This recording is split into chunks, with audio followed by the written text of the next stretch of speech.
Yo, what's up? Long Ty here. Welcome to my YouTube channel, Drink with Long. If you want to learn secrets and tricks on how to create great amazing cocktails, be sure to hit that subscribe button. Today, we're going to talk about flavor balancing. Using a flavor balancing diagram will help elevate your cocktail game into building these beautiful layers of flavor, giving your cocktail that extra three-dimensional complexity. The concept is simple and easy to learn. Anyone can do it. I'll show you two examples of the flavor balancing diagram, and then I'll show you a cool trick how you can cross-reference multiple flavor balancing diagrams into creating flavor pairings which you may have never ever known before. You ready? Let's get started. First thing you want to do for the flavor balancing diagram is write down your focal ingredient. And here we are going to go with tomato. After you write down your focal ingredient, you write down your accent ingredient. Let's say basil. You want to ask yourself, does tomato pair with basil? In this case, it checks out. So once you get a yes to tomato and basil, you want to move on to your second accent ingredient, and let's say coffee.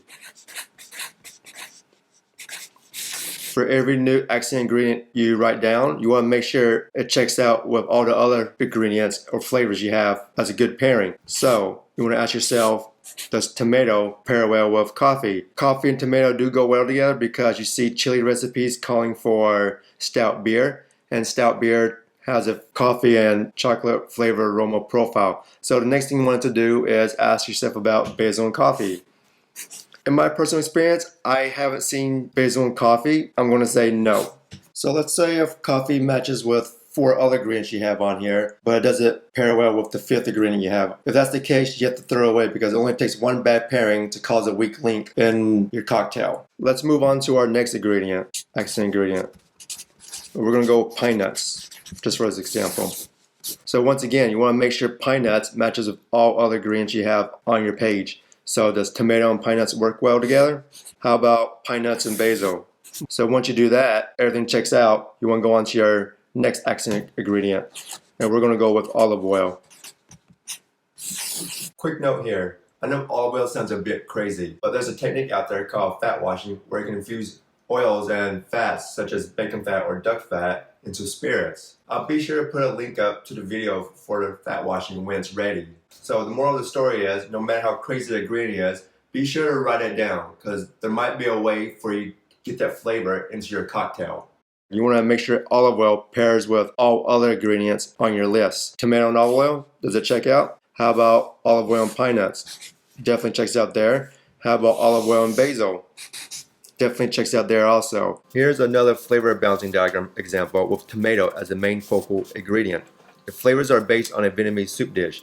The main takeaway I want you to see here is that I am double checking that each new flavor I add to the flavor balancing diagram pairs well with all the flavors I have written down so far. You can see where I am double checking with the red marker arrows.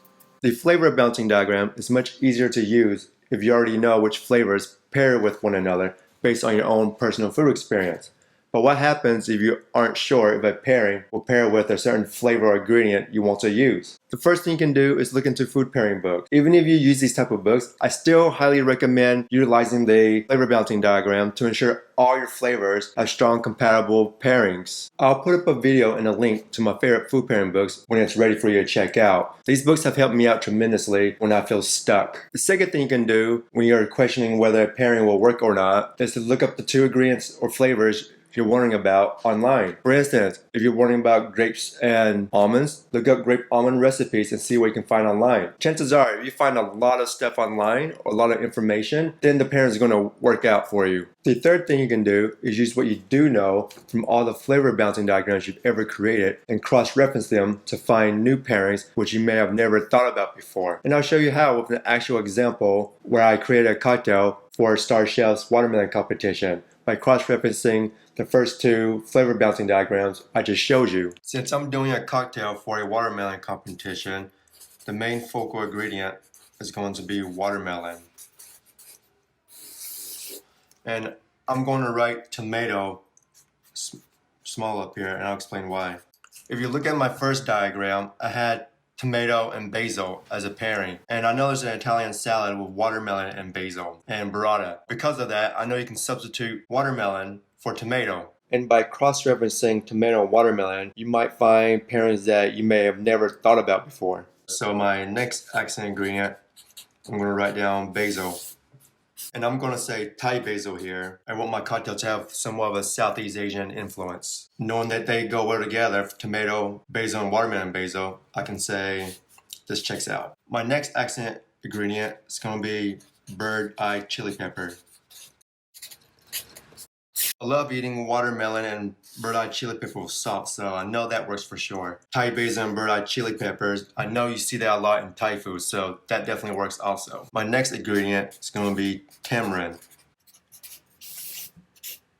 I'm not sure if watermelon and tamarind will go well together or not. So the way I justify an ingredient to see if it works or not is by using this cool trick. And the trick is knowing that tomato and watermelon are similar to one another. So because of that, I can use tomato as watermelon or watermelon as tomato. So in this case, I'm essentially saying or treating watermelon as if it's tomato. And then when I look at my second flavor balancing diagram, I have tomato and tamarind being great pairings. So knowing that, I feel like it's pretty safe to say watermelon and tamarind would be a great pairing. And based on my second diagram also, I know that tamarind and bird-eye chili pepper go well together. And tamarind and Thai basil works also. I had a hard time coming up with a garnish, and what I came up with was coconut flakes.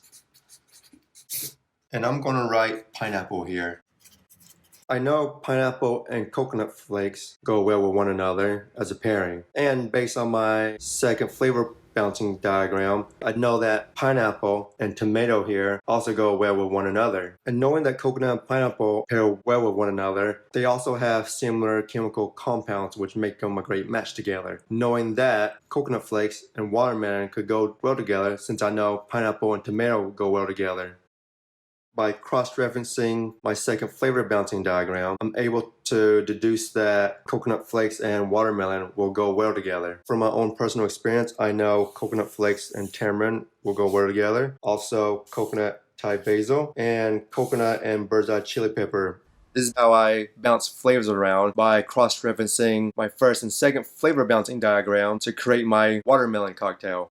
Why is flavor balancing important? Well, first of all, flavor balancing will showcase what weak pairings you have that could throw off your cocktail. And secondly, it will also show you which flavors are a bit redundant that you have on your diagram. A third reason why flavor balancing is so important is that it'll save you time and money by not choosing random ingredients and hoping for the best and throwing a Hail Mary. So you're saving money. Who doesn't want to save money, especially if you're a bartender or you're a bar owner? This is why I highly recommend using the flavor balancing diagram before you actually start making and creating cocktails. Another reason why flavor balancing diagrams are so important is that it can unveil pairings which you may have never ever thought of before when you cross-reference what you do know with your other flavor balancing diagrams. Flavor balancing is extremely helpful whether you're a professional bartender or a home bartender who wants just to make better cocktails. Give it a try and let me know how your cocktails turn out. Thanks for watching my first YouTube vlog. Be sure to hit that subscribe button for more information and tips on how to create and improve cocktails. Cheers!